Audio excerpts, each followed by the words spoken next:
Hello friends, शेवटी आमचा पुण्याहून नाशिकला जाण्याचा दिवस आला। मागील काही दिवसांपासून तुम्ही जे पाहताय की आम्ही बेडरूम, हॉल, किचन आवरतोय। आता ते सगळं सामान आम्ही भरून ठेवलंय। थोड्या वेळाने आमचे आई पप्पा टेम्पो घेऊन आले आणि सामान भरण्यास सुरुवात झाली। पहा, थोड्याच वेळात पूर्ण घर खाली झालंय।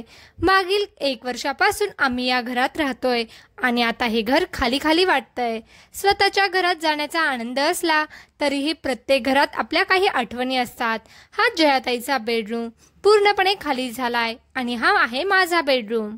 पहा, आमचं सामान खूप असल्याने एवढा मोठा टेम्पो सुद्धा पूर्ण भरलाय आणि आमची बसण्याची व्यवस्था आम्ही या सोफ्यावरच केलीये, म्हणजे प्रवास निवांत होईल।